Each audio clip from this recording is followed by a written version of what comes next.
20살이 되어서 꼭 과거 시험을 쳐야 해. 서방님을 보고 싶어요. 언제 돌아오시나요? 안녕하세요.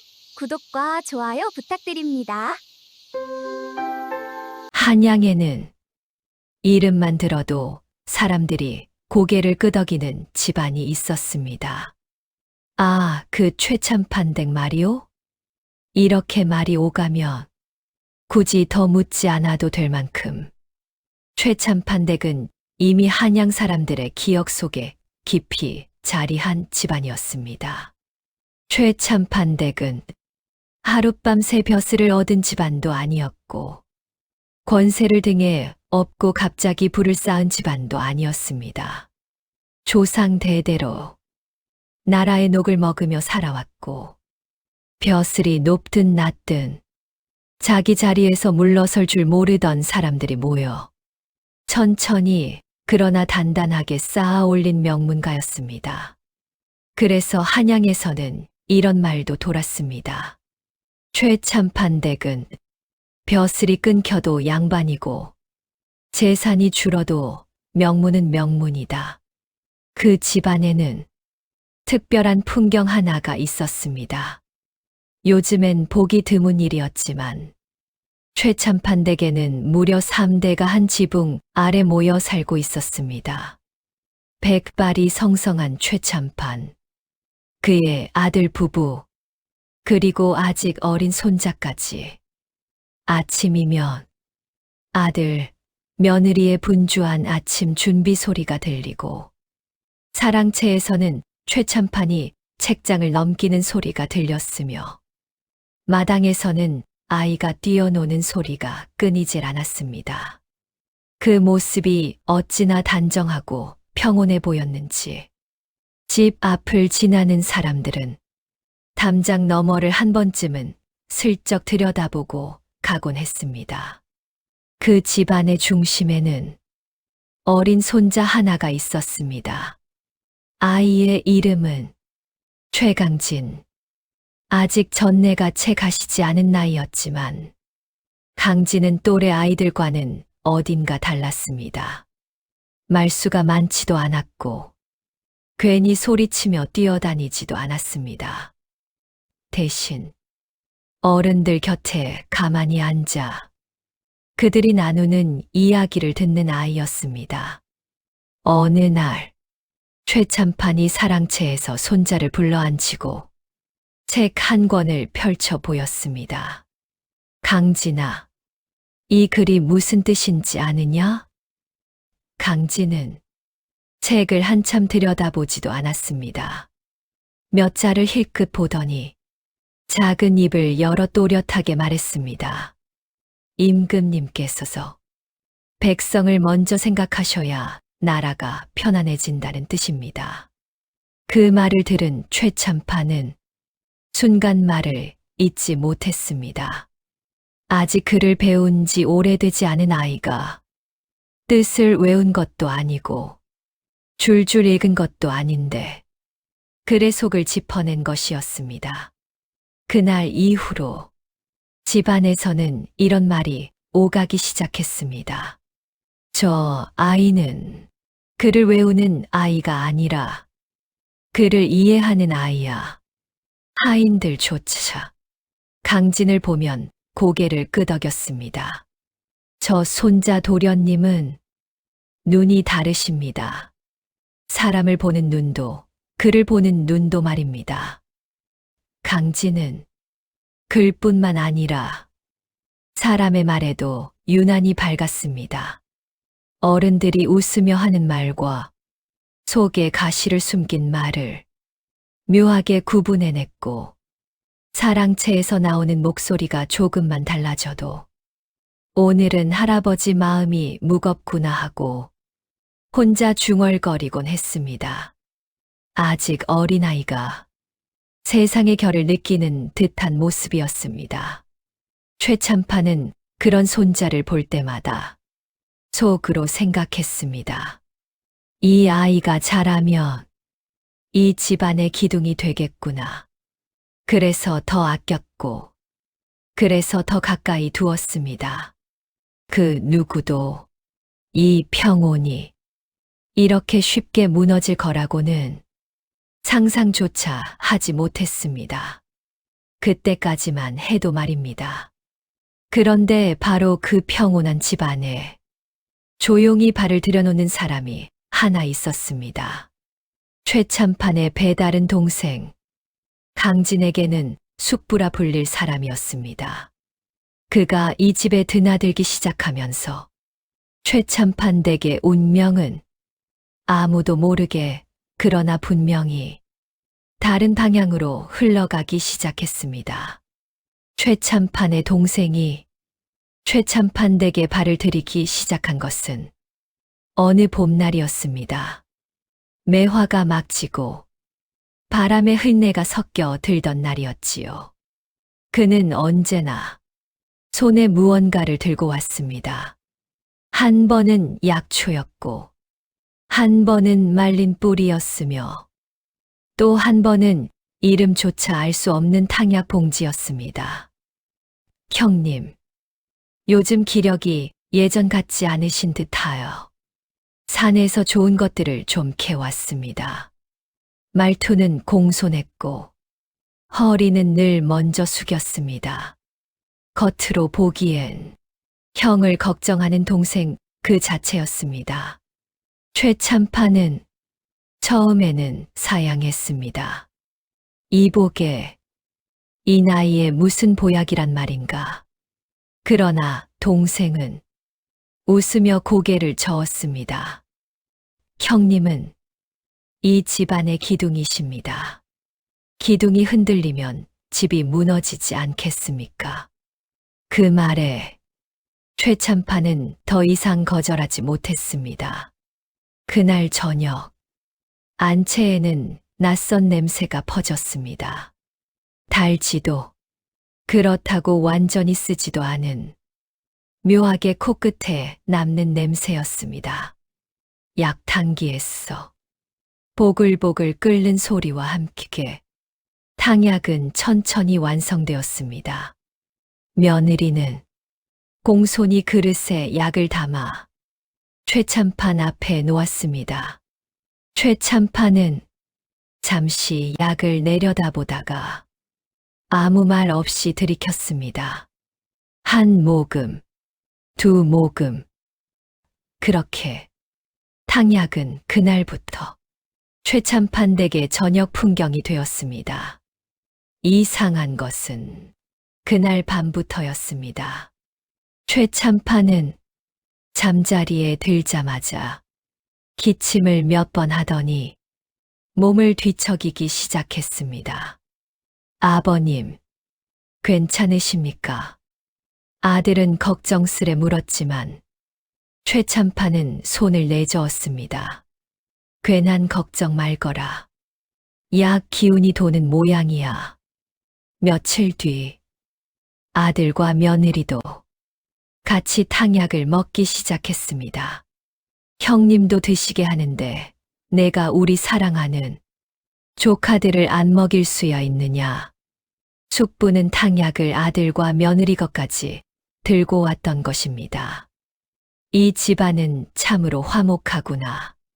그 웃음은 어찌나 온화해 보이던지 누구도 의심하지 않았습니다.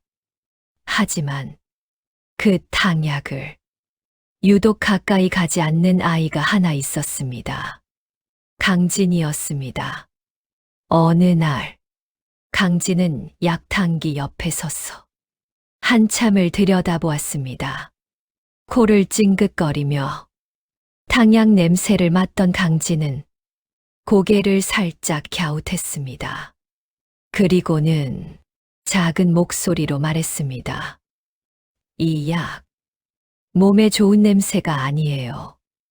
며느리는 아이의 머리를 쓰다듬으며 웃었습니다. 강진아, 약은 원래 쓰고 냄새가 고약한 법이란다. 하지만 강진은 끝내 그릇을 들지 않았습니다. 전 먹기 싫어요. 숙부는 그 모습을 보고 웃으며 말했습니다. 아이 입에는 보약이 독처럼 느껴지는 법이지요. 억지로 먹일 필요는 없습니다. 그 말에 모두 고개를 끄덕였습니다. 그렇게 강진만, 그런데 이상한 일이 하나 더 생겼습니다. 탕약을 먹은 사람들은 하루가 다르게 기운을 잃어갔습니다. 최참파는 아침에 일어나기가 힘들어졌고, 아들은 사랑채로 나오는 횟수가 줄었으며, 며느리는 자주 어지러움을 호소했습니다. 그러나 그럴수록 사람들은 보약을 더욱 잘 챙겨 먹었습니다. 보약을 먹고 있으니 기력을 회복하고 곧 나을 거야. 강진은 점점 말이 없어졌습니다. 아무 말도 하지 않고 어른들의 얼굴만 걱정스레 바라보았습니다. 탕약을 마시고 힘없이 내려놓는 손, 잠시 멈칫하는 숨소리, 눈 밑에 내려앉은 그늘까지. 아이의 눈에는 그 모든 것이 하나의 그림처럼 보였습니다. 어느 날 밤, 강진은 잠들지 못하고 마당에 나와 있었습니다. 그때 뒤뜰 쪽에서 누군가의 낮은 목소리가 들려왔습니다. 강진은 본능처럼 기둥 뒤에 몸을 숨겼습니다. 그 목소리는 바로 숙부의 것이었습니다. 이렇게나 약을 먹였는데 잠시 숨을 고르는 소리, 그리고 이어서 나온 말 한마디. 왜 저 강진이 놈은 저렇게 멀쩡한 거냐. 그 순간 강진의 심장은 쿵 하고 내려앉았습니다. 강진은 그날 밤 오래도록 그 자리에 서 있지 못했습니다.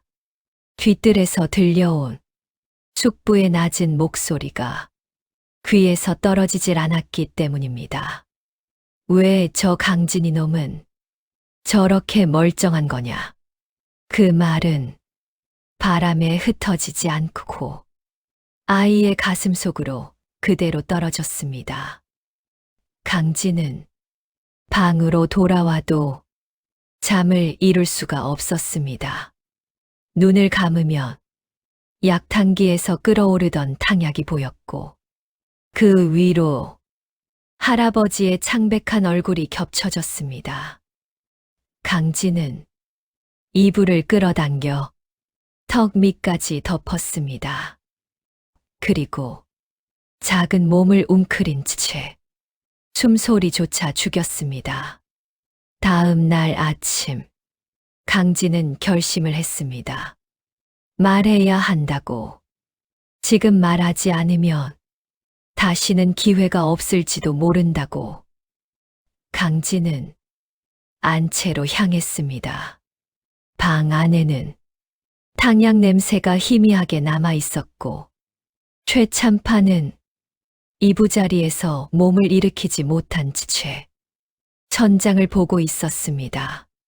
아버지는 그 곁에 앉아 있었고, 며느리는 그릇을 들고 분주히 움직이고 있었습니다.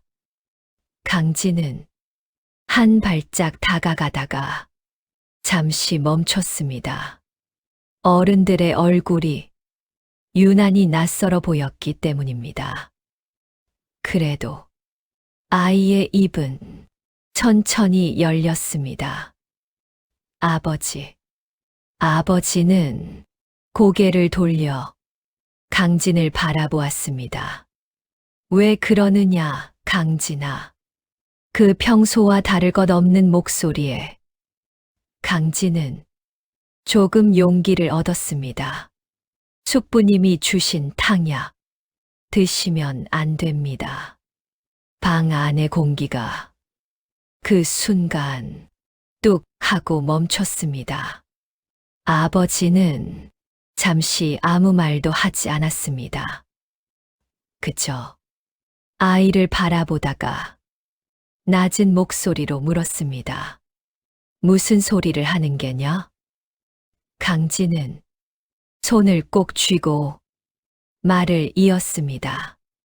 어젯밤에 숙부님이 혼자 하시는 말을 들었어요. 아이의 목소리는 점점 떨렸습니다. 약을 그렇게 먹였는데 왜 제가 멀쩡하냐고 그렇게 말씀하셨어요. 며느리는 그릇을 내려놓다가 손을 멈췄고 아버지는 미간을 찌푸렸습니다. 최참파는 천천히 숨을 내쉬었습니다. 그리고 아버지가 입을 열었습니다. 강진아, 그런 말은 하면 안 된다. 그 말은 조용했지만 단호했습니다. 숙부님은 우리를 도와주시는 분이다. 우리가 이렇게 아플 때 약을 구해오신 분이시다. 아버지는 아이 쪽으로 몸을 조금 기울이며 말을 이었습니다. 그런 분을 의심하는 건 못된 생각이다. 강진은 고개를 저었습니다. 아니에요. 전 분명히 들었어요. 그 말에 아버지의 목소리가 한층 높아졌습니다. 떼끼, 이 녀석아. 방 안이 그 말 한마디로 싸늘해졌습니다. 어른들 일에 내가 함부로 끼어들지 마라. 강진은 더 말을 잇지 못했습니다. 아이의 입은 열려 있었지만 나오는 소리는 없었습니다. 눈앞이 조금 흐려졌습니다. 최참파는 그 모습을 보고도 아무 말도 하지 않았습니다. 그저 아이를 한번 바라보고는 눈을 감아버렸습니다. 그 모습이 강진에게는 무언의 답처럼 느껴졌습니다. 강진은 천천히 고개를 숙였습니다. 그리고 방을 나왔습니다. 문을 닫는 소리가 유난히 크게 울렸습니다. 마당으로 나온 강진은 잠시 서 있다가 주먹으로 눈을 문질렀습니다. 울고 싶었지만 울면 안 된다는 생각이 먼저 들었습니다. 그날 이후 강진은 아무 말도 하지 않았습니다. 탕약을 마시는 모습을 봐도 기침을 하는 소리를 들어도 그저 고개를 숙이고 서 있을 뿐이었습니다. 아이의 마음 속에는 하나의 생각만 남았습니다. 아무도 믿어주지 않는다. 그리고 그 생각은 천천히 그러나 확실하게 아이를 바꾸고 있었습니다. 그날 밤 강진은 처음으로 결심했습니다. 말로는 아무것도 바꿀 수 없다는 것을. 그리고 살아남기 위해서는 다른 길을 택해야 한다는 것을. 그해 여름은 유난히 더웠습니다. 바람이 불어도 시원하지 않았고 밤이 되어도 열기는 가시지 않았습니다. 최참판 댁의 안채에는 늘 약탕기 불이 꺼질 날이 없었습니다. 최참판은 점점 자리를 뜨지 못했습니다. 기침은 깊어졌고 숨은 짧아졌습니다. 탕약을 마실 때마다 잠시 정신이 맑아지는 듯 했지만 그것은 불꽃이 꺼지기 전 마지막으로 타오르는 빛에 불과했습니다. 어느 날 새벽 안채에 서서 급히 하인을 부르는 소리가 울렸습니다. 어르신, 어르신. 그러나 대답은 돌아오지 않았습니다. 그날 아침, 최참판 댁 대문에는 흰 종이가 붙었습니다. 집안의 가장, 최참판이 세상을 떠났다는 소식이었습니다. 강진은 마당 한가운데 섰어 하염없이 울고 있었습니다. 할아버지와의 정이 깊었기에 깊은 만큼 울었습니다. 마당에서는 사람들이 울고 있었고 분주히 움직였지만 아이의 귀에는 아무 소리도 들리지 않는 듯 했습니다. 장례는 정중하게 치러졌습니다. 명문가답게 절차는 하나도 빠짐이 없었고 조문객들의 발길도 끊이지 않았습니다. 사람들은 입을 모아 말했습니다. 명재상이 가셨구나. 그러나 강진에게는 그 말들이 허공을 떠도는 소리일 뿐이었습니다. 상복을 벗기도 전에 다음 사람이 쓰러졌습니다. 이번에는 아버지였습니다. 아버지는 최참판의 장례를 치른 뒤부터 눈에 띄게 기력이 빠졌습니다. 사랑채에 나오지 않았고 말수도 줄었습니다. 그러나 탕약만큼은 거르지 않았습니다. 아버지 드시던 거다. 그 말 한마디로 모든 것이 정리되었습니다. 강진은 아버지의 방 앞에 서서 몇 번이나 발을 멈췄습니다. 들어가서서 말하고 싶었지만 입이 떨어지지 않았습니다. 이미 한 번 거절당한 말이었기 때문입니다. 며칠 뒤 아버지는 이부자리에서 일어나지 못했습니다. 숨을 쉴 때마다 가슴이 크게 들썩였고 눈은 강진을 알아보지 못했습니다. 그리고 비가 내리던 날 아버지는 조용히 눈을 감았습니다. 비는 그칠 줄을 몰랐습니다.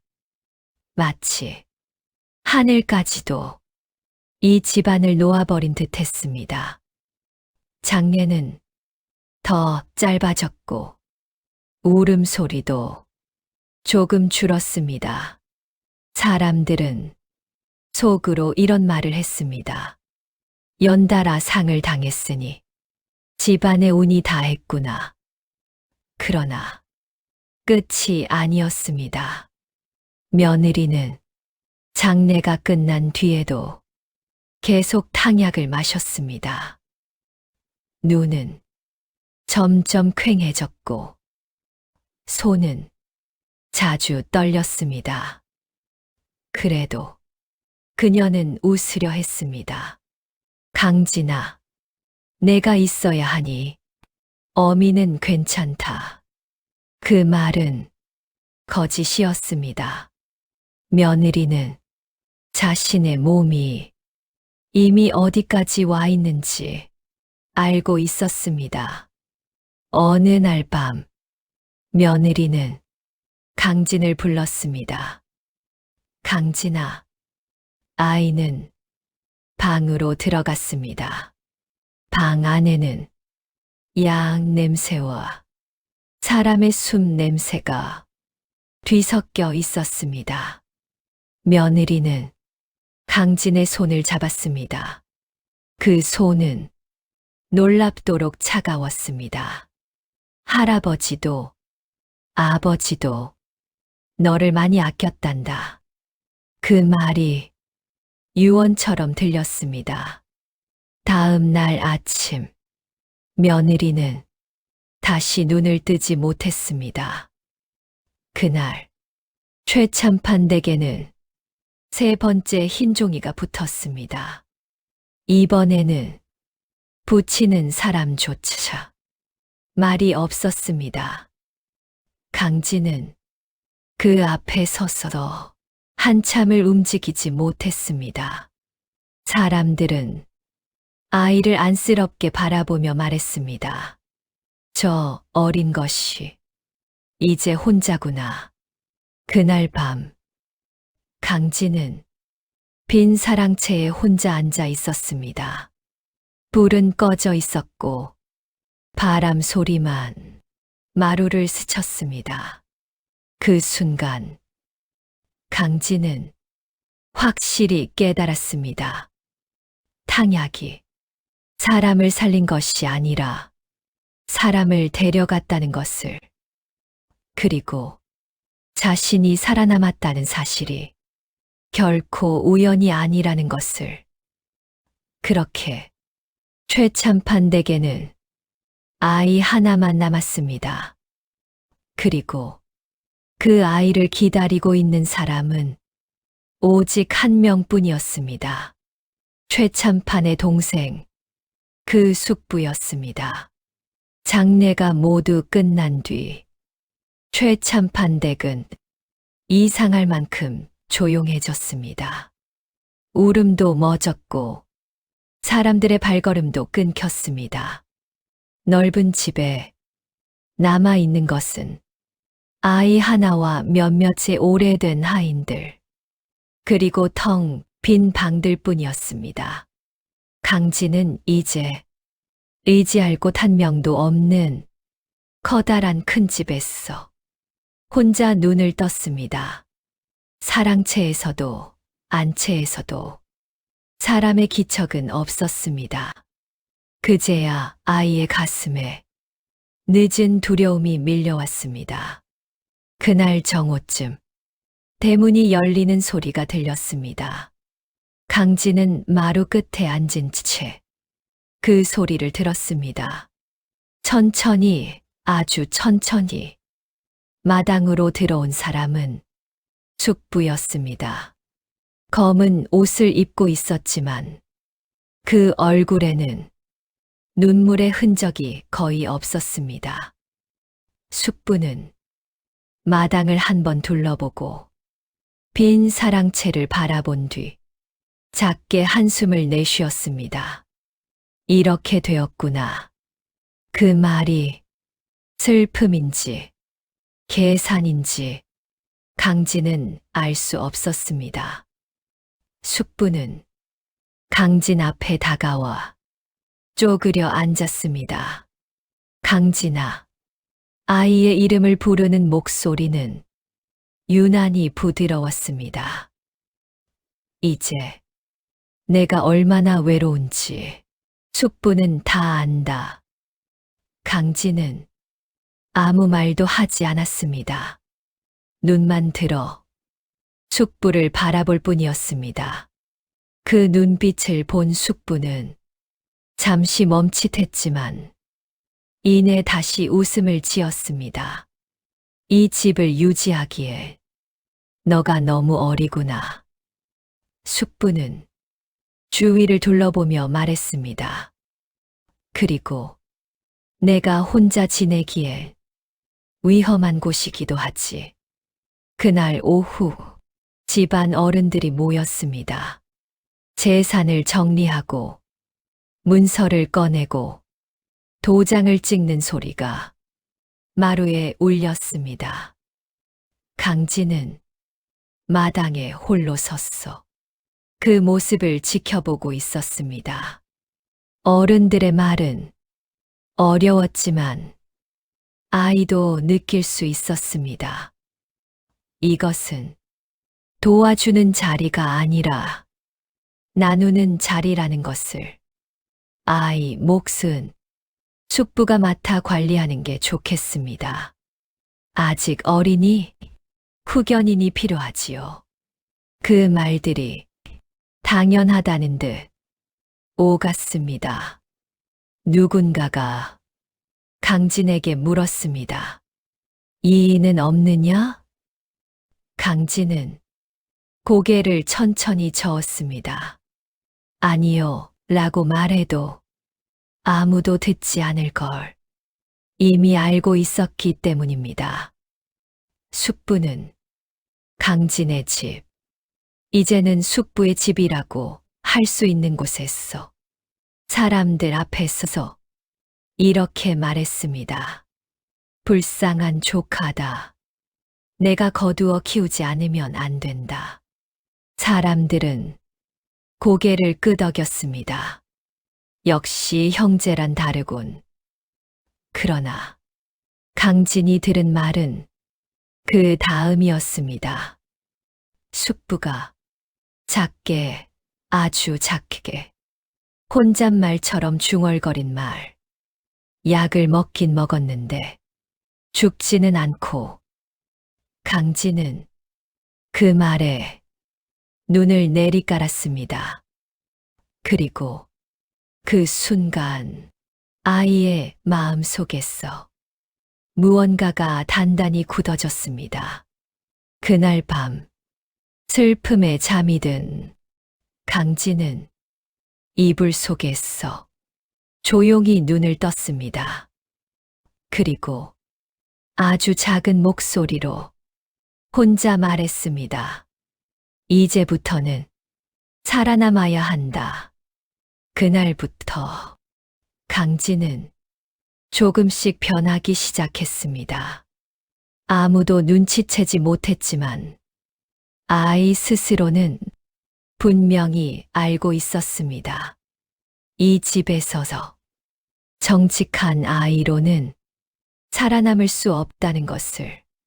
숙부와 집에서 맞는 첫 아침. 강진은 평소보다 조금 늦게 일어났습니다. 누가 깨워주지 않았기 때문이기도 했고, 일부러 그러기도 했습니다. 하인은 문을 두드리다 말고 고개를 갸웃했습니다. 도련님, 아침이 한참 지났습니다.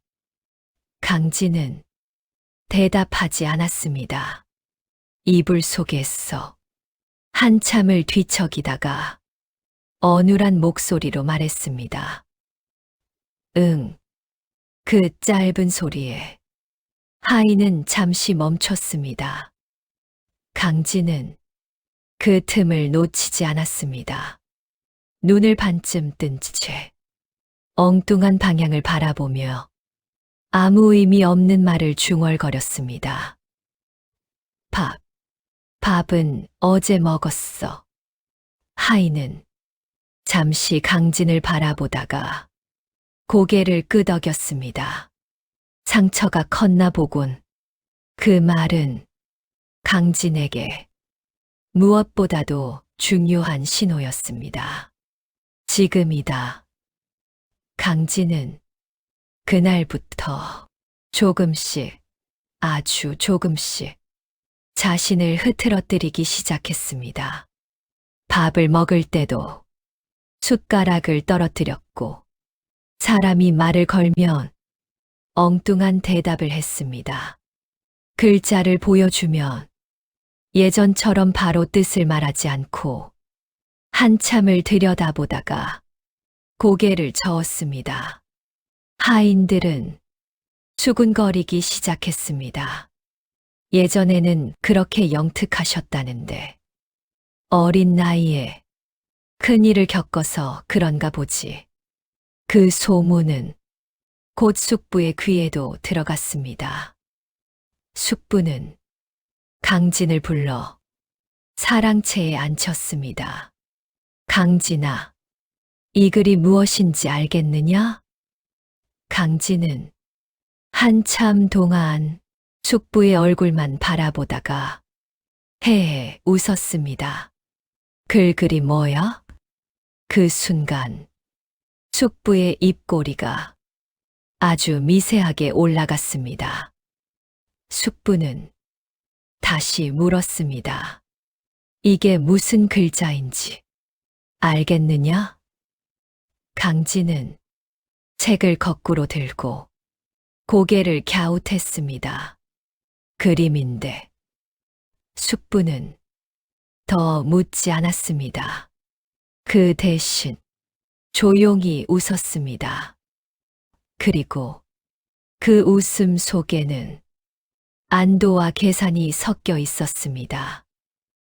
약이 효과가 있었구나. 그 말은 칭찬처럼 들렸지만 강진은 그 뜻을 정확히 알아들었습니다.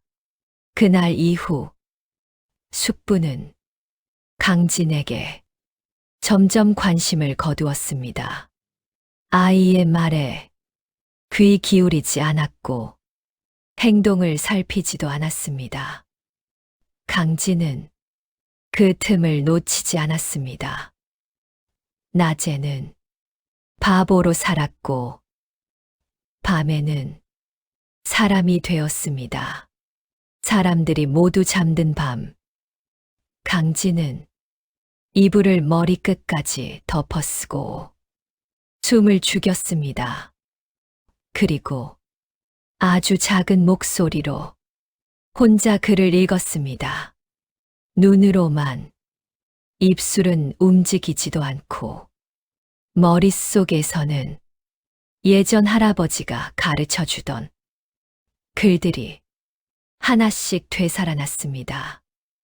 사람은 겉모습으로 판단하는 법이다. 의심을 피하려면 의심받을 이유부터 없애야 한다. 그 말들이 아이의 머릿속에서 천천히 정리가 되었습니다. 강진은 바보 연기를 하며 사람들을 지켜봤습니다. 하인의 눈빛, 숙부의 걸음걸이, 사람들이 속삭이는 소리까지.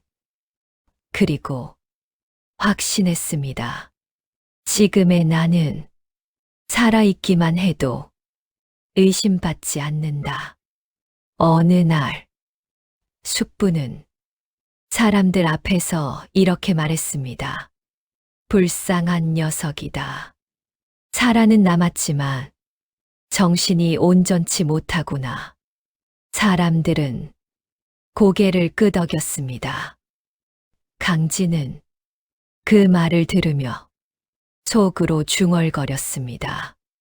그래요. 그렇게 생각하세요. 그날 밤, 강진은 처음으로 미래를 떠올렸습니다.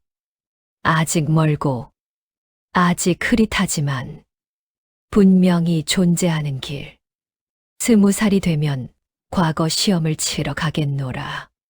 그 생각은 아직 입 밖으로 나오지 않았지만 아이의 가슴 속에서 천천히 자라기 시작했습니다. 바보가 되기로 한 아이는 그날부터 아무도 모르게 자기 자신을 키우고 있었습니다. 최참판댁 안채가 완전히 잠에 들면 집 안의 소리는 하나로 줄어듭니다. 바람에 흔들리는 대숲, 멀리서 들려오는 개 짖는 소리, 그리고 사람의 숨소리. 강진은 그 숨소리마저 계산하듯 천천히 몸을 일으킵니다. 강진은 등불을 켜지 않습니다. 기름 냄새, 불빛의 흔들림, 모두 눈에 띄는 것들이었기 때문입니다. 그는 이불을 머리 위까지 끌어올립니다. 2겹, 3겹. 바깥에서는 완전히 잠든 모습. 이불 속은 다른 세상이 됩니다. 강진은 미리 파놓은 작은 홈에 짧은 촛불을 꽂습니다. 불을 켜는 순간 이불 안 공기가 미세하게 흔들립니다. 그는 숨을 참고 불빛이 안정되길 기다립니다. 촛불은 그의 얼굴을 반쯤만 비춥니다. 빛은 작지만 그 빛에 강진의 눈은 흔들리지 않습니다. 강진은 책장을 넘길 때도 소리를 없앱니다. 손가락에 침을 묻혀 천천히 사서 삼경 입술만 움직이며 글자를 따라갑니다. 읽는 속도는 느리지만 한 문장, 한 문장 머릿속에 새깁니다. 과거는 글을 많이 아는 자가 아니라 뜻을 분명히 아는 자가 이긴다. 그 문장을 강진은 여러 번 되뇌입니다. 강진은 책을 덮고 손가락으로 날짜를 셉니다.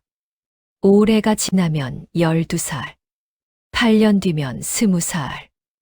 과거, 응시, 자격 충족. 그는 시간을 막연히 기다리지 않았습니다. 하루에 몇 장, 한 달에 몇 권, 몇 번의 모의 답안. 모든 것이 정확한 계산 위에 있었습니다. 그렇게 세월이 흘러 어느덧 19세가 되었습니다. 세월이 흘러도 매일의 밤은 똑같았습니다. 바깥에서 발소리가 멈추면 강진은 즉시 촛불을 손으로 덮고 숨을 죽입니다. 문이 열리지 않습니다. 잠시 후 발소리가 멀어집니다. 그제야 강진은 천천히 숨을 내쉽니다. 7년을 참고 견뎠다. 여기까지 와서 들킬 순 없다. 그 생각이 그를 더 날카롭게 만듭니다. 촛불 옆에는 강진의 손이 있습니다. 글씨를 쓰다 생긴 작은 상처들. 붓을 너무 오래 잡아 굳어진 마디. 강진은 그 손을 잠시 바라보다 다시 붓을 듭니다. 그날 밤 강진은 처음으로 말로 다짐합니다. 아주 작은 소리로 20살이 되면 과거에 나간다. 그 말은 이불 속에 묻히지만 그 순간 강진의 마음은 이미 시험장에 서 있었습니다. 달기 울기 직전 강진은 촛불을 끕니다. 이불을 정리하고 다시 바보의 얼굴로 돌아갑니다. 아무 일도 없었던 밤. 그러나 그 밤 하나가 강진을 한 발 미래로 데려갔습니다. 촛불은 언젠가 꺼지지만 그 불빛 아래에서 배운 학문은 사라지지 않습니다. 강진은 아직 바보였고 아직 숨고 있었지만 그 이불 속에서 이미 운명은 뒤집히고 있었습니다. 강진의 인생에서 혼자서만 건너던 밤이 끝나고 누군가와 함께 견뎌야 할 날이 찾아옵니다. 강진에게 그 날은 한 여인의 눈물과 함께 왔습니다. 설아는 한때 양반가의 딸이었습니다. 조부 때까지만 해도 사람들이 대문 앞에서 허리를 굽히던 집안. 그러나 세상은 늘 그대로 두지 않습니다. 관직을 잃고 논밭이 팔리고 끝내 종가의 대문마저 닫히던 날, 설아의 집안은 조용히 사라졌습니다. 집안이 기울자 사람들이 가장 먼저 본 것은 설아의 얼굴이었습니다. 고운 눈매, 말할 때 흐트러지지 않는 목소리. 하지만 어른들은 곧 알게 됩니다. 설아는 아름답기만 한 여인이 아니라는 걸. 장부를 읽고 쌀 값을 계산하고 어른들 말의 속뜻을 짚어내는 아이. 저 아이는 말 한마디의 뜻이 새겨비네. 그 소문은 조용히 고을을 돌았습니다. 어느 날 낯선 사람이 집에 찾아옵니다.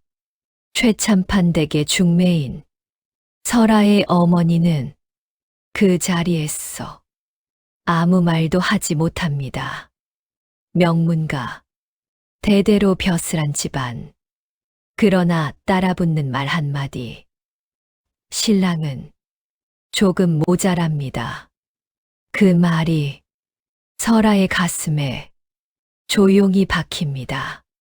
밤이 되자 설아는 홀로 앉아 촛불을 바라봅니다. 집안을 살릴 수만 있다면 그 생각 하나로 설아는 고개를 끄덕입니다. 울음은 이미 선택 뒤의 일이었습니다. 설아가 시집 오는 날 하늘은 흐렸습니다.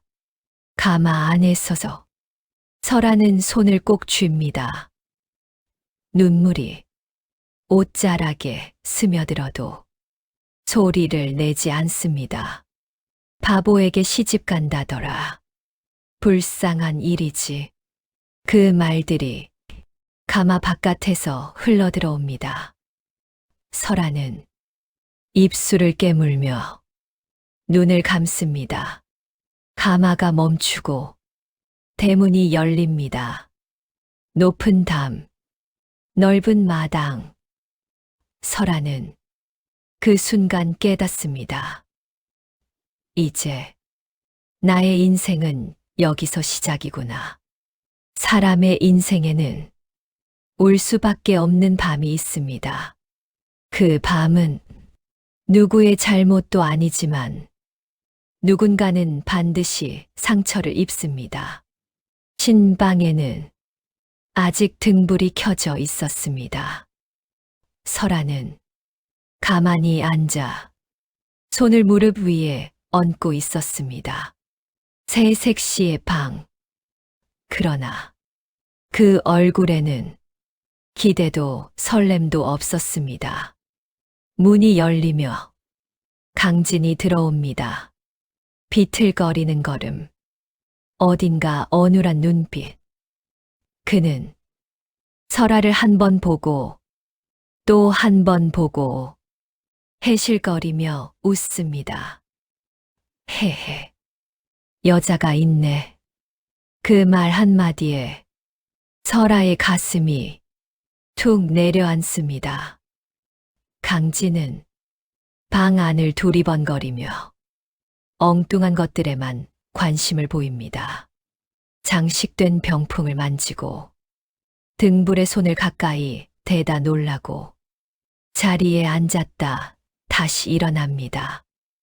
설아는 고개를 숙인 채 아무 말도 하지 않습니다. 설아의 눈가에 눈물이 고입니다.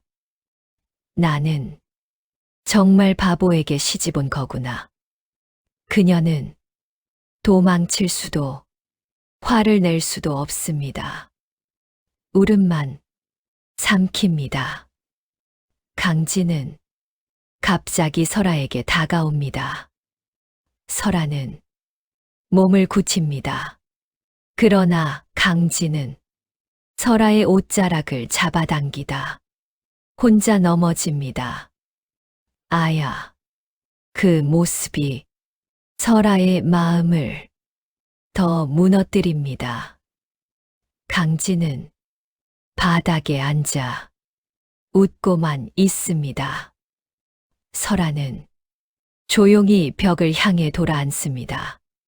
등불 아래 두 사람의 그림자가 겹치지 않습니다. 밤이 깊어지자 설아의 울음이 조용히 흘러나옵니다. 소리는 없지만 어깨가 떨립니다. 강진은 그 울음을 듣고 있습니다. 그러나 아무것도 하지 않습니다. 아니, 하지 못합니다. 강진은 설아의 뒷모습을 보며 주먹을 꽉 쥡니다. 조금만 더 참아야 한다. 숙부가 나에게 저렇게 고운 여자를 시집 보낼 리 없다. 분명히 무슨 계략이 있음이 틀림없다. 그날의 신혼밤은 서로의 오해가 깊어지는 밤이었습니다. 달기 울기 전 강진은 이불을 들고 방 한켠에 눕습니다. 설아는 눈물을 닦고 혼자 등을 돌린 채 잠들지 못합니다. 첫날 밤은 그렇게 아무 일도 없이 지나갑니다. 그러나 그 밤에 부부는 탄생했지만 마음은 가장 멀리 떨어졌습니다. 설아는 모든 걸 잃은 것 같았고 강진은 오해로 인하여 더욱 조심하겠노라도 다짐하였습니다. 하지만 그 밤의 눈물과 오해는 훗날 가장 깊은 신뢰로 되돌아올 것입니다. 세상에는 눈물을 보고도 아무것도 느끼지 않는 사람들이 있습니다. 그들에게 눈물은 연민이 아니라 기회입니다. 신방 안에서는 아직 불이 꺼지지 않았습니다. 설아의 울음은 문을 닫았어도 집 안 공기를 적셨습니다. 그러나 그 문 밖 어둠 속의 선산에는 그 울음을 듣고도 미동조차 하지 않습니다. 강진의 숙부, 그의 눈에는 슬픔이 아니라 계산만 떠올랐습니다. 숙부는 혼잣말처럼 중얼거립니다. 강진이 죽으면 설아는 내가 차지하리라. 그렇습니다. 숙부가 팔방미인인 설아를 강진이를 위해 중매를 섰을리 만무합니다. 그의 머릿속에서는 이미 여러 갈래의 길이 정리되어 있었습니다. 강진이 병으로 죽을 경우, 사고로 사라질 경우, 스스로 무너질 경우, 어느 쪽이든 결과는 같았습니다. 숙부는 신방 쪽을 다시 바라봅니다. 담 너머로 보이는 희미한 등불, 그 빛 안에는 설아가 있습니다. 저 여자는 바보에게 갈 여자가 아니지. 아무렴 나에게 맞는 여자지. 그는 그 순간 확신합니다. 설아는 강진의 것이 아니라 곧 자신이 차지할 것이라고. 숙부는 자신이 노골적이지 않다는 걸 스스로 자랑스럽게 여깁니다. 모든 일에는 명분이 있어야지. 그는 이미 말을 준비해 두었습니다. 조카를 지켜주었다. 며느리를 돌보았다. 집안을 책임졌다. 그날 밤 최참판 댁에는 또 하나의 불길한 계획이 조용히 태어나고 있었습니다. 사람을 단단하게 만드는 건 큰 시련이 아니라 매일 반복되는 모욕입니다. 설아의 하루는 그렇게 시작되었습니다. 닭이 울기도 전 설아는 먼저 일어납니다. 차가운 부엌 바닥, 솥에 물을 붓는 소리. 설아는 아무 말 없이 손을 씻고 불을 지핍니다. 그때 문이 열립니다. 강진입니다. 강진은 부엌 한가운데 섰어 멍하니 설아를 봅니다. 이거 뜨거워? 솥에 손을 대려 하자 설아가 급히 막습니다. 안 됩니다, 서방님. 강진은 괜히 웃으며 쌀자루를 쏟고 물동이를 넘어뜨립니다. 부엌은 금세 난장판. 설아는 한숨 대신 고개를 숙입니다. 하인들이 수군거립니다. 새색시 고생 많네. 바보 서방까지 있으니. 설아는 그 말을 들은 척도 하지 않습니다. 손은 바쁘게, 표정은 고요하게. 울어도 바뀌는 건 없다. 그녀는 이미 알고 있었습니다. 해가 오르면 설아는 빨래터로 갑니다. 차가운 물에 손을 담그는 순간 강진이 뒤에서 물을 튀깁니다. 해에 물놀이, 여인들의 웃음이 터져 나옵니다. 아이고 새색시 팔자야. 그래도 얼굴은 고우니 설아의 손이 잠시 멈춥니다. 그러나 다시 물속으로 들어갑니다. 사람들이 흩어지면 빨래터에는 설아 혼자 남습니다. 그제야 눈물이 떨어집니다. 물과 섞여 아무도 모르게 괜찮다. 나는 괜찮다. 설아는 스스로를 다독입니다. 밤이 되면 강진은 다시 바보가 됩니다. 설아는 조심스럽게 말을 겁니다. 서방님, 오늘도 많이 힘드셨죠? 강진은 의미 없는 웃음을 짓습니다. 그러나 설아는 그 웃음 뒤에 사람이 있다는 걸 어렴풋이 느낍니다. 설아는 촛불을 켜고 혼자 앉아 생각합니다. 친정은 이미 기울었고 돌아갈 곳은 없으며 도망칠 길도 없습니다. 그러나 내가 무너지면 서방님은 끝이다. 그 생각이 설아를 붙잡습니다.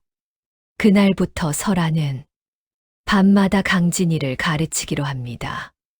바보 서방님도 가르치다 보면 괜찮아질 거야. 마음씨 곱고 지혜로운 설아는 생각하였습니다. 그리고 강진도 생각하였습니다. 이 여인은 숙부의 계략으로 나에게 접근한 여인이 아니군. 나를 진정으로 생각하고 위할 줄 아는 여인이군. 사람은 진실을 숨길 수는 있어도 영원히 혼자서 견딜 수는 없습니다. 그 밤, 강진은 처음으로 혼자가 아니게 되었습니다. 그날 밤은 평소와 달랐습니다. 강진은 바보처럼 웃지 않았고 설아를 괴롭히지도 않았습니다. 설아는 그 조용함이 오히려 불안했습니다. 서방님, 강진은 아무 대답도 하지 않은 채 촛불을 켭니다. 강진은 설아를 똑바로 바라봅니다. 흐트러지지 않은 눈빛, 정신이 또렷한 얼굴, 설아의 심장이 쿵 내려앉습니다. 여보, 처음 듣는 낮고 단정한 목소리.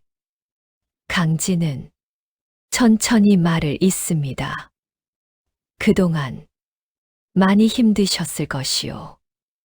설아는 아무 말도 하지 못합니다. 나는 바보가 아니오. 그 한마디에 촛불이 흔들립니다. 강진은 모든 것을 이야기합니다. 숙부가 가져오던 탕약, 쓰다며 먹지 않던 어린 시절, 하나둘 쓰러지던 가족, 홀로 남겨진 날. 나는 살아남기 위해 바보가 되어야 했소. 설아의 눈에서 눈물이 흐릅니다. 강진은 이불 속에서 촛불을 켜고 학문을 이어온 이야기까지 모두 털어놓습니다. 20살이 되면 과거에 나가 이 집안을 되찾을 생각이요. 그 말에는 원망보다 결의가 담겨 있었습니다. 설아는 끝내 고개를 떨굽니다. 울음이 참았던 시간만큼 쏟아집니다. 서방님은 얼마나 외로우셨습니까? 그 울음은 연민이 아니라 함께 울어주는 울음이었습니다. 강진은 조심스럽게 설아를 안아줍니다.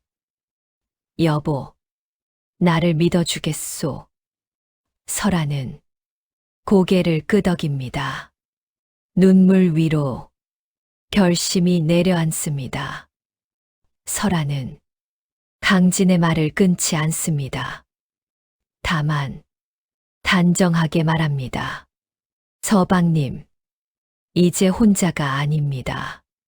그 한마디에 강진의 어깨가 처음으로 내려옵니다. 두 사람은 낮과 밤을 나누기로 합니다. 낮에는 바보 부부, 밤에는 뜻을 나누는 동지, 촛불 아래에서 두 개의 그림자가 처음으로 겹칩니다. 그 밤, 진실은 두 사람 사이를 갈라놓지 않았습니다.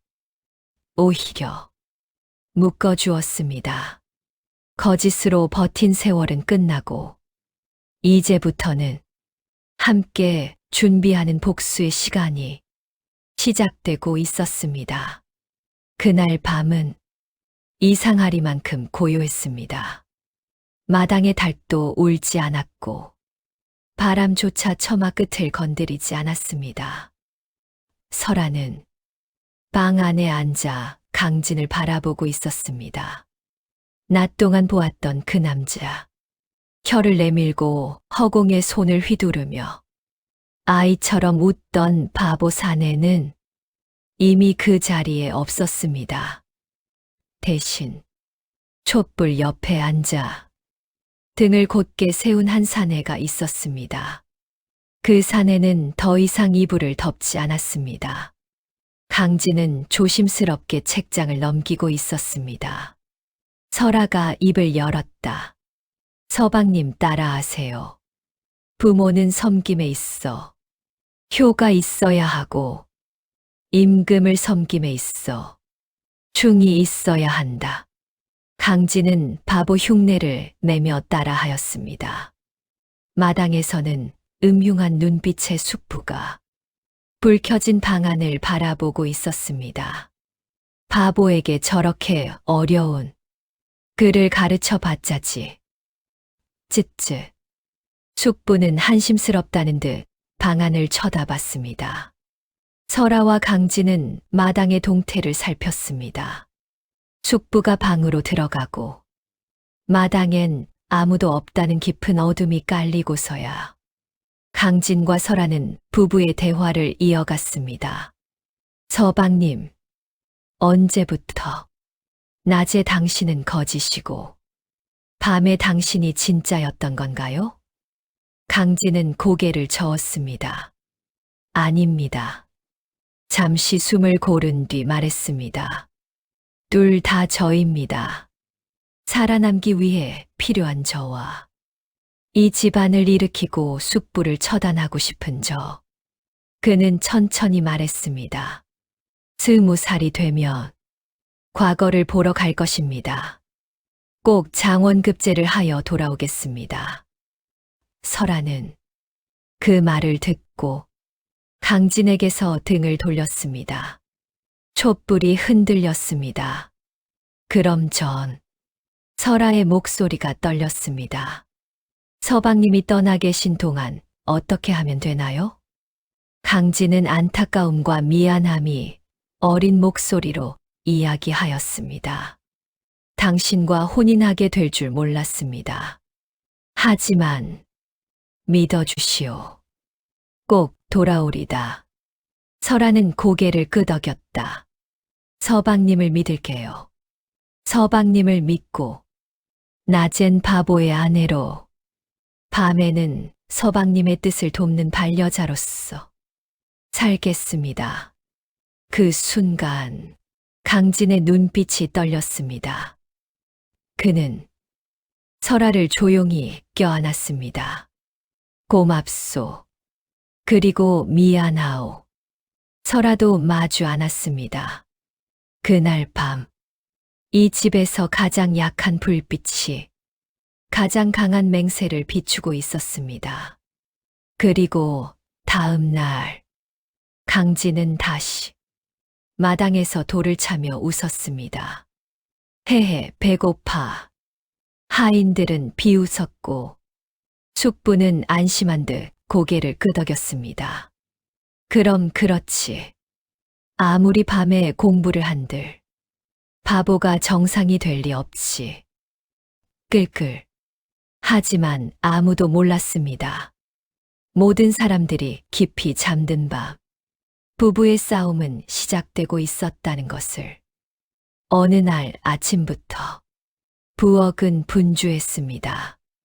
가마솥에서는 김이 올랐고 칼 도마 소리가 규칙적으로 울렸습니다. 설아는 소매를 걷고 고개를 숙인 채 묵묵히 일을 하고 있었습니다. 그때였습니다. 문이 조용히 닫히는 소리. 설아는 고개를 들었습니다. 부엌 안에는 자기 혼자라고 생각했는데 문 앞에 숙부가 서 있었습니다. 그의 눈길이 설아의 얼굴부터 발끝까지 훑었습니다. 천천히, 너무 천천히. 어흠, 혼자 있구나. 설아의 등골이 서늘해졌습니다. 어르신, 무슨 일이신지요? 정중히 말했지만 손끝이 떨렸습니다. 숙부는 대답 대신 한 걸음 다가왔습니다. 이 집 며느리는 참 곱구나. 설아는 본능적으로 뒤로 물러섰습니다. 그 순간 등 뒤에 가마솥.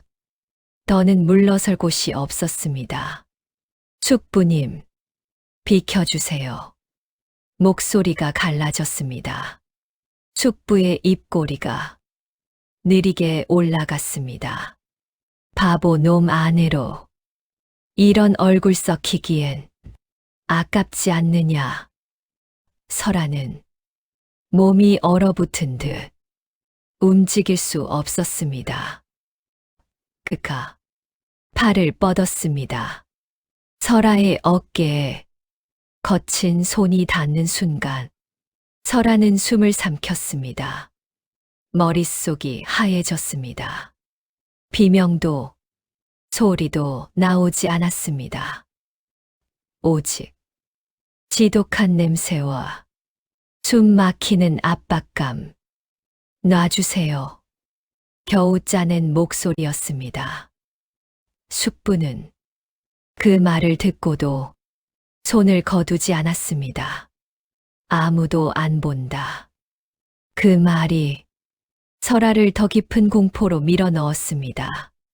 그 순간 솥에서 물이 끓어 넘치며 거친 소리가 났습니다. 설아는 있는 힘을 다해 몸을 비틀었습니다. 하지 마십시오. 그녀의 목소리는 처음으로 또렷했습니다. 숙부의 손이 잠시 멈췄습니다. 그 틈을 타 설아는 몸을 빠져나와 마당으로 달려 나왔습니다. 숨이 가빴습니다. 눈앞이 흐려졌습니다. 숙부는 한숨처럼 웃었습니다. 겁도 많지. 그는 아무 일도 없었다는 듯 옷깃을 정리했습니다. 입 잘 닫고 살아라. 바보 놈 아내답게. 그 말이 칼처럼 꽂혔습니다. 숙부는 유유히 부엌을 나왔습니다. 부엌 문이 닫히고 설아는 그 자리에 주저앉았습니다. 손이 계속 떨렸습니다. 몸을 아무리 문질러도 지워지지 않는 혐오감. 눈물이 멈추지 않았습니다. 서방님에게 말하면 안 돼. 그 생각이 설아를 더 깊이 울렸습니다. 그날 점심, 강진은 아무것도 몰랐습니다. 여전히 바보처럼 웃으며 밥을 먹었습니다. 설아는 고개를 숙인 채 그 모습을 바라봤습니다. 그리고 속으로 다짐했습니다. 서방님의 복수 꼭 이루어 드리리라. 부엌에서 시작된 사건은 그날로 끝나지 않았습니다. 그날 이후 설아는 늘 사람들 속에 있었습니다. 부엌에서도 마루에서도 혼자가 되는 법이 없었습니다. 하지만 숙부도 끈질기게 기다리고 또 기다렸습니다. 사람이 많아도 눈이 있어도 그의 시선은 늘 설아를 찾았습니다. 그날은 안마당이었습니다. 하인들이 장작을 나르고 집안일을 하기 위해 분주히 오가는 한낮, 숙부는 아무렇지 않은 얼굴로 설아 곁으로 다가왔습니다. 아가야, 설아의 어깨가 본능적으로 굳었습니다. 이리 좀 오너라. 그때 터무니없는 비명이 마당을 갈랐습니다. 모두가 돌아봤습니다. 강진이었습니다. 아무 데도 없는 곳에서 혼자 발을 헛디디고 앞으로 고꾸라진 채 바닥을 뒹굴고 있었습니다. 아파. 강진은 팔과 다리를 마구 휘두르며 소리를 질렀습니다. 하인 하나가 깜짝 놀라 달려왔습니다. 도련님, 왜 이러십니까? 강진은 눈물까지 그렁거리며 설아 쪽을 가리켰습니다. 아내가 넘어졌어. 사람들의 시선이 순식간에 설아와 숙부에게 쏠렸습니다. 숙부의 얼굴이 순간 굳었습니다.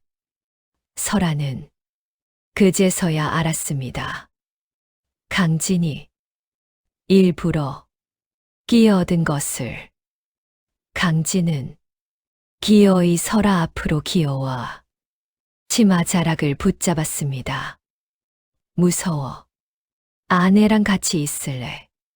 그 모습은 누가 봐도 한심한 바보였습니다. 사람들 사이에서 작은 웃음이 흘렀습니다. 참판댁 도련님은 하루도 조용할 날이 없네. 숙부는 더 다가오지 못했습니다. 사람들이 너무 많았습니다. 강진은 설아의 다리에 얼굴을 묻고 흐느끼는 연기까지 해냈습니다. 설아는 떨리는 손으로 강진의 등을 감싸 안았습니다. 그 순간 강진의 손이 아주 잠깐 설아의 손등을 눌렀습니다. 꽉, 말없이 전해진 듯. 괜찮다. 여기 있다. 설아는 눈물이 차올랐지만 고개를 숙였습니다. 숙부는 아무 말 없이 뒤돌아섰습니다. 그의 발걸음은 느렸고 무거웠습니다. 사람들이 흩어지고 강진은 여전히 바닥에 누운 채 바보 같은 소리를 냈습니다. 아파. 나 다리 부러졌나 봐.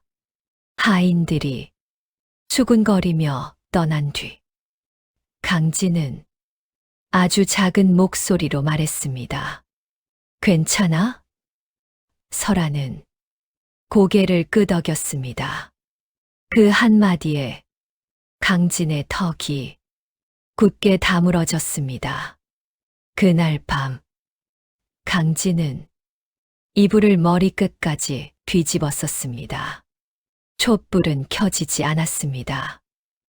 그는 주먹을 꽉 쥔 채 어둠 속에서 숨을 삼켰습니다. 지금은 아직 아니다. 분노가 가슴을 찢었지만 그는 움직이지 않았습니다. 살아남기 위해, 지키기 위해 바보 연기는 그날도 완벽했습니다. 그리고 그 완벽한 바보 연기가 누군가의 계획을 처음으로 어그러뜨렸습니다. 그날 밤, 숙부는 혼자 술을 마셨습니다. 촛불 아래 놓인 잔이 여러 번 비워졌습니다. 술 기운 때문이 아니었습니다. 확신 때문이었습니다. 끝이 보이는구나. 그는 잔을 내려놓고 혼잣말처럼 웃었습니다. 낮의 일을 떠올렸습니다. 마당 한복판에서 바닥을 뒹굴던 강진. 눈물, 비명, 한치의 이성도 없어 보이던 얼굴. 역시 그냥 바보다. 숙부는 그 장면을 여러 번 되새겼습니다. 설아는 언젠가는 내 것이 될 것이다. 그렇게 밤이 깊어가고 어느덧 강진이 20세. 과거 시험을 치른다는 방이 여기저기 나붙었습니다. 강진은 이제 때가 되었다고 생각하였습니다. 숙부를 속이고 과거를 보러 가면 끝이구나. 하지만 숙부를 속일 필요도 없었습니다. 바보놈. 아니지. 강진이가 과거를.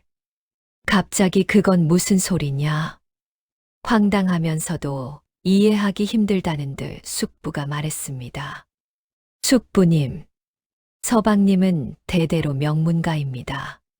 서방님이 보통 사람보다 아는 게 많지 않지만 그래도 과거 시험은 치러봐야 하지 않겠습니까? 설아가 부드럽게 이야기하였습니다. 숙부는 생각하였습니다. 바보에게 과거라니. 이대로 강진이 놈을 떠나보내고 설아를 차지하면 될 것이다. 바보놈이 과거 시험 보러 갔다가 집으로 돌아올 수 있을 리가 없지. 그는 웃음을 삼킵니다. 그래. 과거를 핑계로 내보내면 사고 하나쯤은 자연스럽지. 길 위에서 사라지거나 죽어도 누가 의심하겠는가. 그러려무나 우리 강진이가 과거는 한번 치러봐야지. 암 그렇고 말고 그렇게 강진이 떠난 뒤 집은 너무 조용했습니다. 아침이 와도 문을 여는 소리가 없었고 낮이 되어도 마당을 가로지르는 발걸음이 없었습니다. 설아는 혼자였습니다. 혼자이되 텅 비어있지는 않았습니다. 온 집 안에 시선이 있었습니다. 말하지 않아도 지켜보는 눈. 그녀는 그걸 알았습니다. 그래도 울지 않았습니다. 아침이 되면 부엌으로 내려갔습니다. 쌀을 씻고 불을 지폈습니다. 손에 남은 쌀겨와 재를 말없이 털어냈습니다. 하인들이 수군댔습니다. 도련님은 아직 소식이 없답니까? 설아는 고개를 숙였습니다. 곧 오실 겁니다. 그 말은 대답이자 주문이었습니다. 그녀는 강진을 죽은 사람으로 만들지 않았습니다. 그게 첫 번째 방어였습니다. 숙부는 하루에 한 번씩 안채를 스쳤습니다. 아주 우연한 척. 혼자 있자니 많이 힘들겠구나. 강진이가 과거 보러 간 지도 어느덧 석 달이 다 되어 가는구나. 과거 시험이 끝난 지가 언젠데 아직도 돌아오지를 않으니. 설아는 고개를 들지 않은 채 대답하였습니다. 서방님은 꼭 돌아올 것입니다. 숙부는 설아의 대답에 실망한 기색도 분노한 기색도 보이지 않았습니다. 대신 웃었습니다. 돌아오고 말고 눈 감은 채 돌아오겠지. 헝험. 그 말을 들은 설아는 입술을 깨물었습니다. 숙부는 더 이상 말하지 않았습니다. 그날 밤, 설아는 방 안에 혼자 앉아 등잔불을 켰습니다. 불빛은 작았고 그림자는 컸습니다. 강진이 앉아 글을 읽던 자리, 그 자리는 비어 있었지만 온기가 남아 있었습니다. 설아는 이불을 끌어당겼습니다. 그리고 처음으로 울었습니다. 소리를 내지 않고 어깨만 조용히 떨며.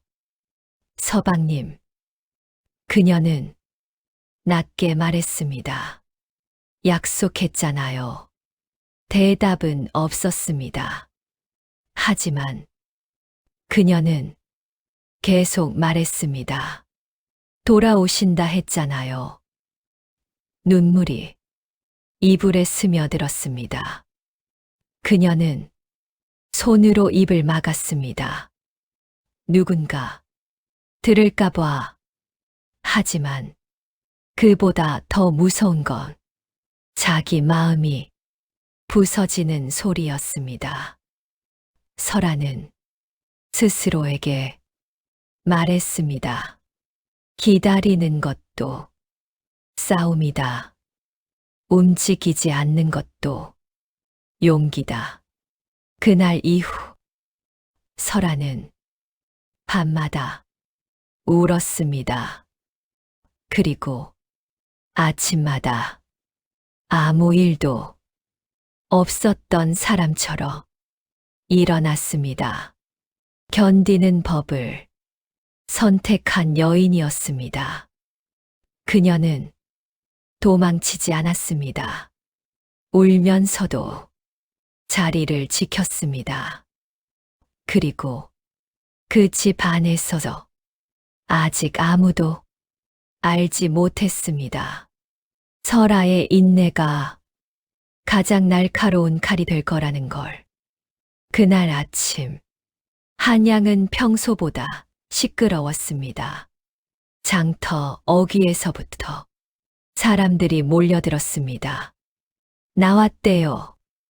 이번엔 진짜 대단하다더라. 북을 두드리는 소리, 종이를 흔드는 소리, 목청껏 외치는 소리들이 겹쳐졌습니다. 방방곡곡을 돌며 급제자 명단을 알리는 관리의 목소리가 한양의 공기를 갈랐습니다. 근본 과거, 장원 급제자는 사람들이 숨을 삼켰습니다.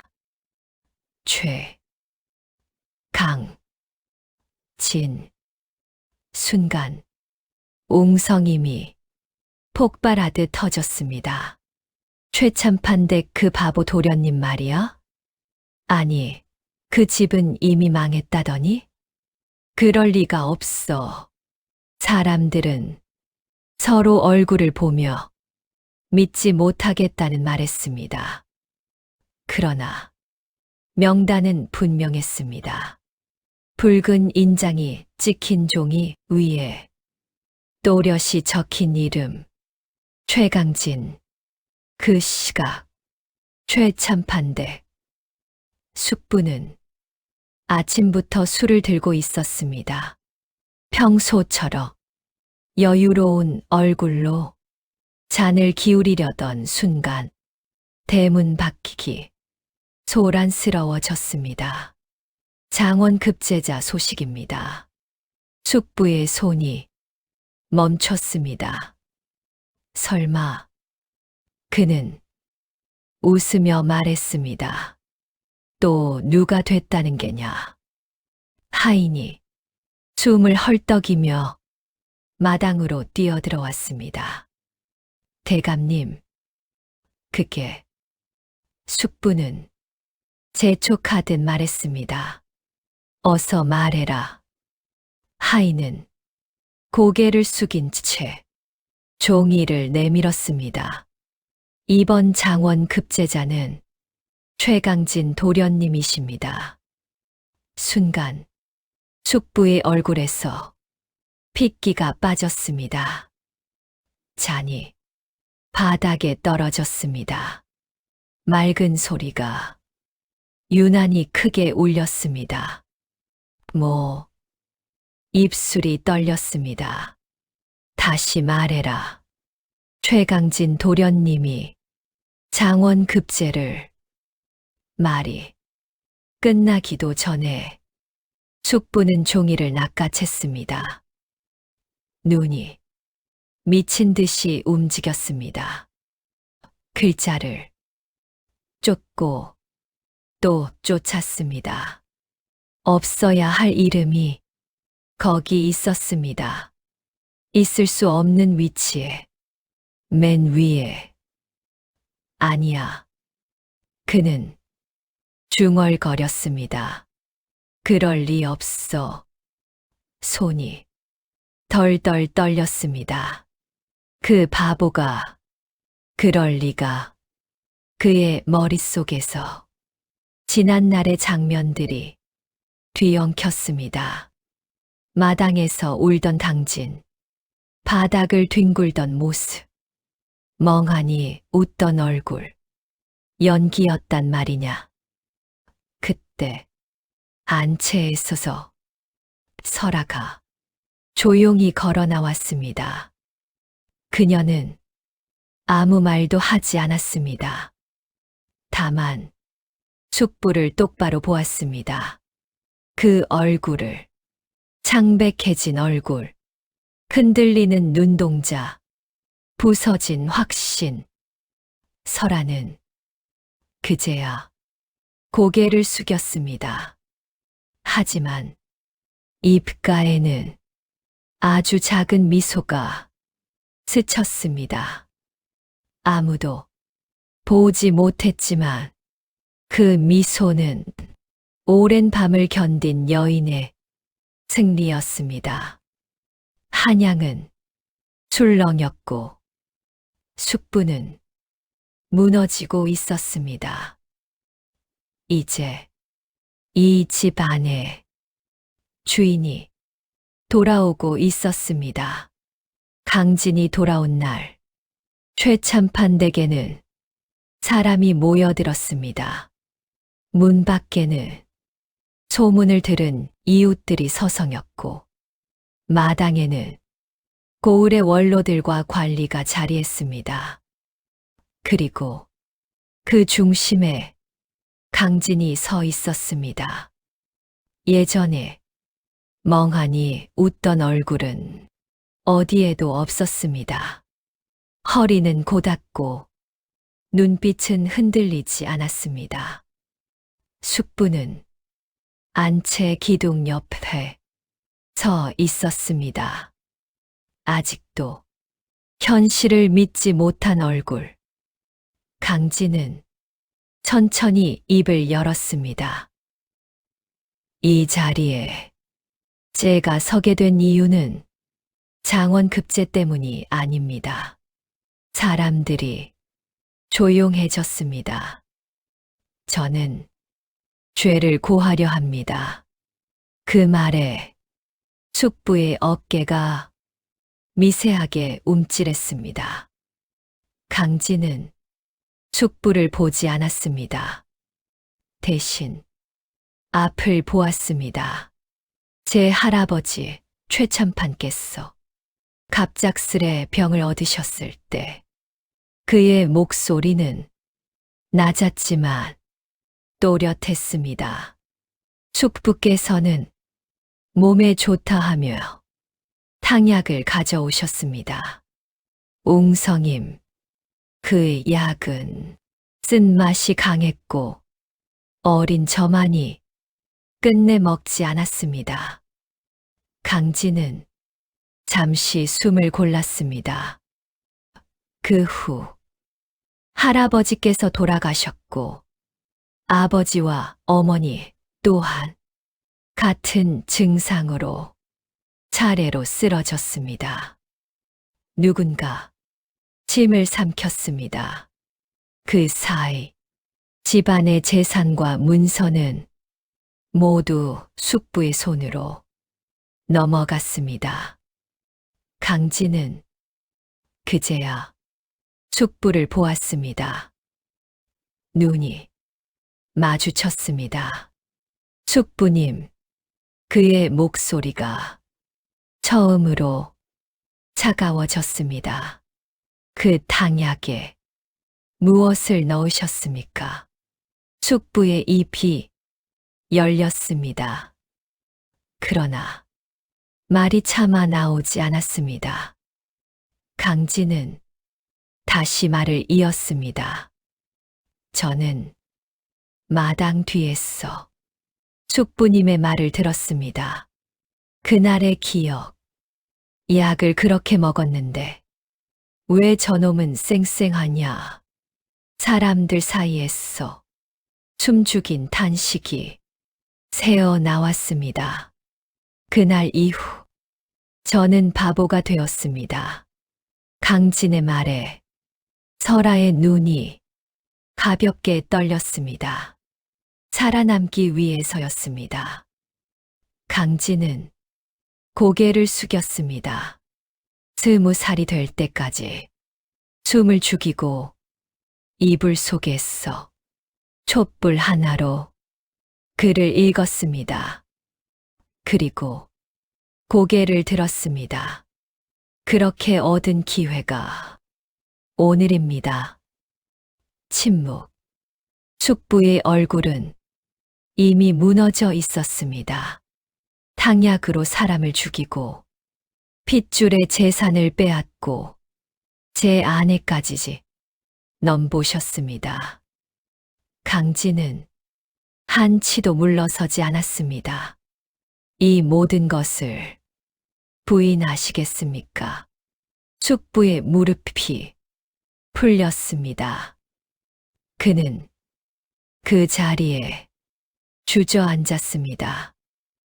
나는 입술이 떨렸습니다. 그저 조금만 그 순간 강진의 목소리가 단호하게 울렸습니다. 그 조금이 세 사람의 목숨이었습니다. 관리들이 앞으로 나섰습니다. 모든 죄목을 기록하라. 숙부는 끌려갔습니다. 그의 손에서 모든 것이 떨어져 나갔습니다. 마당에 정적이 내려앉았습니다. 그때 강진은 설아를 보았습니다. 설아는 고개를 숙인 채 조용히 눈물을 닦고 있었습니다. 이 눈물은 슬픔이 아니었습니다. 긴 밤이 끝났다는 뜻이었습니다. 그리고 이제 마지막 장이 열리고 있었습니다. 숙부는 결박된 채로 관아뜰에 서 있었습니다. 한때 이 집안의 주인처럼 행세하던 사내, 이제는 고개를 들 힘조차 남아있지 않았습니다. 마루 위에는 판관이 앉아 있었습니다. 그 앞에 탕약의 기록, 재산 문서, 증언들이 차례로 놓였습니다. 판관이 입을 열었습니다. 피고는 형 최참판과 조카의 부모에게 독이 든 탕약을 먹여 사망케 한 혐의가 있으며 한 글자, 한 문장마다 숙부의 어깨가 더 내려앉았습니다. 그 사이 가산을 가로채고 조카를 기만하여 바보 행세를 하게 만들었으며 사람들 사이에서 분노 섞인 숨소리가 흘러나왔습니다. 더 나아가 조카의 아내를 강제로 취하려 한 추악한 죄가 있다. 숙부의 얼굴이 일그러졌습니다. 그는 고개를 흔들었습니다. 아닙니다. 그런 뜻이 아니었습니다. 판관은 눈 하나 깜빡이지 않았습니다. 뜻은 묻지 않는다. 행한 죄만 본다. 잠시 침묵. 그리고 판결이 내려졌습니다. 피고는 3대에 걸친 혈육을 해하고 집안을 무너뜨린 죄로 사형에 처한다. 순간 웅성임이 커졌습니다. 재산은 모두 몰수하여 본래 주인에게 돌려보낼 것이며 판관의 시선이 강진에게 향했습니다. 장원 급제자 최강진에게 가문의 명예와 가산을 모두 회복시킨다. 그 말에 설아의 손이 떨렸습니다. 강진은 그런 설아의 손을 마주 잡았습니다. 형님, 조카야. 그의 목소리는 비참했습니다. 그러나 그 누구도 다가서지 않았습니다. 포졸들이 그를 끌어냈습니다. 발걸음 소리가 멀어졌습니다. 그 소리는 강진이 집안에 드리웠던 어둠이 사라지는 소리였습니다. 마당에 햇빛이 비쳤습니다. 강진은 천천히 숨을 내쉬었습니다. 설아는 그 옆에 섰습니다. 둘은 아무 말도 하지 않았습니다. 말이 필요 없었습니다. 그날 최참판 댁에는 다시 이름이 돌아왔습니다. 피로 쓴 역사 위에 정의가 조용히 내려앉았습니다. 그리고 사람들은 말했습니다. 결국 착한 이는 살아남고 악한 이는 벌을 받는 법이지.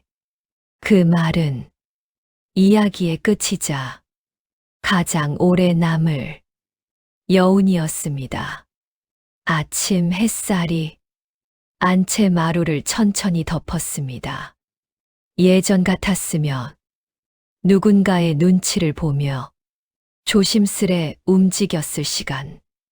하지만 이제는 달랐습니다. 강진은 아침에 눈을 뜨며 이불을 걷었습니다. 더 이상 뒤집어 쓰지 않았습니다. 촛불도 없었습니다. 숨죽일 필요도 없었습니다. 그저 편안히 일어나 문을 열었습니다. 마당에는 설아가 있었습니다. 햇빛을 받고 있었습니다. 그 모습이 유난히 평온해 보였습니다. 강진은 마루에 걸터 앉아 그녀를 바라보았습니다. 여보, 설아가 환하게 웃었습니다. 일어나셨어요? 강진도 마주 웃었습니다. 예전처럼, 바보처럼 웃지 않았습니다. 자연스러웠습니다. 그 모습이 설아에게는 아직도 조금 낯설었습니다. 하지만 그 낯설미 좋았습니다. 아무 일 없는 아침이요. 그녀의 얼굴에는 그늘이 없었습니다. 울음을 삼키던 밤이 거짓말처럼 멀어져 있었습니다. 봄이 왔습니다. 꽃이 한꺼번에 피지 않았고 마당에 벚꽃이 피었습니다. 강진은 벚꽃 나무 앞에 섰습니다. 설아도 강진 앞에 마주 섰습니다. 예전 같았으면 그는 고개를 떨군 채 멍하니 웃었을 것입니다. 그러나 이제는 달랐습니다. 강진은 벚꽃을 보며 말했습니다. 참 오래 걸렸소. 강진은 이었어. 말을 하였습니다. 바보로 사는 게 이렇게 힘든 줄은 그때는 몰랐소. 하지만 그 선택이 없었다면 지금의 나는 없었겠지요. 강진은 미소 지었습니다. 그리고 설아 당신을 만나지 못했겠죠. 설아는 잠시 눈을 감았습니다. 바람이 불었습니다. 꽃잎 하나가 발치에 떨어졌습니다. 강진은 그 꽃잎을 손에 올렸다가 조용히 내려놓았습니다. 사람들은 나를 바보라 불렀지만 그는 하늘을 올려다보았습니다. 그 말 덕분에 살았고 설아 당신을 만났소. 설아는 낮게 말했습니다. 세상에서 가장 현명한 선택이었어요. 강진과 설아는 마주보며 세상에서 가장 행복한 미소를 서로에게 보여주었습니다.